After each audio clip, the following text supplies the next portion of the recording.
Vadodara today ન્યૂઝમાં આપનું સ્વાગત છે। વડોદરા શહેરના કમલાનગર તળાવ ખાતે મેરી આસ્થા મેરા દેશ સંસ્થા દ્વારા સફાઈ અભિયાન કરાયો પ્રારંભ। મેરી આસ્થા મેરા દેશ સંસ્થા દ્વારા કમલાનગર તળાવ ખાતે સફાઈ અભિયાનનો આરંભ કરવામાં આવ્યો। આ અભિયાનમાં Vadodara municipal commissioner Shri Arun Mahesh Babu, assistant commissioner Shri Suresh Dubey, chairman Shri Sheetal Mistry અને કોર્પોરેટર શ્રી વિનોદ ભરવાડ તેમજ ડોક્ટર હિતેન્દ્ર પટેલ સહિતના મહાનુભાવો ઉપસ્થિત રહ્યા હતા। આ સફાઈ અભિયાનનો મુખ્ય ઉદ્દેશ કમલાનગર તળાવ અને એની આસપાસના વિસ્તારને સ્વચ્છ અને સુંદર બનાવવાનો છે। સંસ્થા દ્વારા આ પ્રકારના સામાજિક કાર્યનું આયોજન કરી જનજાગૃતિ ફેલાવવામાં આવી રહી છે। સૌપ્રથમ આજે મને અહીંયા મેરી આસ્થા મેરા દેશ ટ્રસ્ટ દ્વારા જે સફાઈ ઝુંબેશનું કાર્યક્રમ આયોજન કરવામાં આવ્યું છે। ખાસ કરીને કમલાનગર તળાવની આજુબાજુની સફાઈ આપણા માટે બહુ ઇમ્પોર્ટન્ટ છે। આ તળાવ કદાચ સિટીની સૌથી બેસ્ટ તળાવ એવું હું માનું છું, કારણ કે આજુબાજુનું જે બ્યુટિફિકેશન અને વડોદરા મ્યુનિસિપલ કોર્પોરેશન દ્વારા જે બનાવવામાં આવ્યું છે એ બહુ સારી રીતે બનાવવામાં આવ્યું છે। હવે એને જાળવણી કરવાનું અને જતન કરવાનું, મેન્ટેન કરવાનું જવાબદારી આપણી તમામની છે। ફક્ત વીએમસી બધું બનાવે, મેન્ટેન કરે એ શક્ય નથી। વડોદરાના નગરજનો, વડોદરાવાસીઓ, એ સિટી શહેર આપની છે અને અમારી છે, એટલે એને જાળવણી કરવાનું, આવા સંસ્થાઓ આગળ આવીને એક એક તળાવનું જાળવણી કરે તો વડોદરા કોર્પોરેશનનું કામ પણ સહેલું થઈ શકે। કારણ કે વડોદરા મ્યુનિસિપલ કોર્પોરેશનનું જે કેપેસિટી છે એ બનાવવા માટે તો સારું કેપેસિટી છે, મેન્ટેન કરવા માટે અમે પબ્લિકને જોડવું જોઈએ।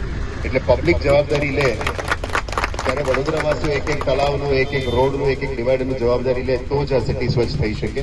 અને આપણા માટે વોટર બોડીઝ, ખાસ કરીને તળાવ પાણી સંરક્ષણ માટે ખૂબ જરૂરિયાત છે। જે રીતનું માનીય વડાપ્રધાનશ્રીનો આજે જન્મદિવસ છે, આ જન્મદિવસના આખા દેશભરમાં અલગ અલગ રીતનું ઉજવણી કરવામાં આવી રહી છે। આજે સ્વચ્છોત્સવ આખા દેશભરમાં શરૂ થવાના છે, શરૂ થઈ ગઈ છે। સાથે સાથે હેલ્થ ચેકઅપ કેમ્પ્સ છે, બહેનો, બાળકો બધાનું હેલ્થ ચેકઅપ પણ થવાના છે। એટલે અલગ અલગ દિવસ, અલગ અલગ કાર્યક્રમો આખા મહિનામાં ચાલવાનું છે। ત્યારે આપણે આ તળાવોની જાળવણી પણ આપણા માટે ઇમ્પોર્ટન્ટ છે। વડોદરા સિટીની અંદર લગભગ 43 લેક્સ, 40+ તળાવો છે અને આવનારા દિવસોમાં અમે જે કૃત્રિમ તળાવો બનાવ્યા છે એમને પણ ધીરે ધીરે કન્વર્ટ કરીને પરમનન્ટ તળાવ અથવા બ્યુટિફાઈંગ તળાવ તરીકે કન્વર્ટ કરીશું। અને જે સ્પોન્જ સિટીનું જે કન્સેપ્ટ મેં વાત કરી છે, સ્પોન્જ સિટી બહુ મોટું અલગ કન્સેપ્ટ નથી। ભગવાને કુદરતે જે પાણી આપે છે એને કન્ઝર્વ કરીને જમીનમાં ઉતારવાની જવાબદારી છે। અમે દર વખતે વડોદરામાં પુલની વાત કરીએ, એ માનવ સર્જિત પુલ ના થાય એના માટે જેટલું વરસાદી પાણી આવે છે એને કન્ઝર્વ કરવાની જવાબદારી પણ આપણી છે। એટલે દરેક સોસાયટીમાં, દરેક બંગલોઝમાં, દરેક વોર્ડ્સમાં, દરેક ઓપન સ્પેસીસમાં અમે એક્વિફર્સ અને રેઇન વોટર હાર્વેસ્ટિંગ સ્ટ્રક્ચર્સ બનાવી રહ્યા છે। સાથે સાથે આવા મોટા તળાવોને પણ અમે પાણી નીચે જમીનમાં ઉતરવાની જરૂરિયાત છે। એટલે જેટલું પાણી તળાવમાંથી નીચે ઉતરે, મા ધરતીને પણ જમીનમાં પાણી જોશે, એટલે પીવાનું પાણી તમે બોરમાંથી પણ પાછી લઈ શકો છો। અને બધું આજવામાંથી અમે લેવાનું એવું જરૂરત પણ નથી।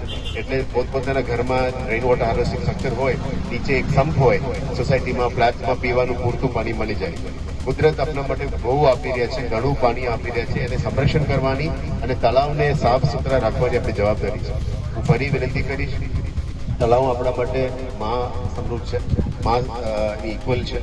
એમને પ્રોપર રીતે મેન્ટેન કરવા માટે વીએમસી પણ કટિબદ્ધ છે અને વડોદરા નાગરિકોની પણ આ જવાબદારી છે।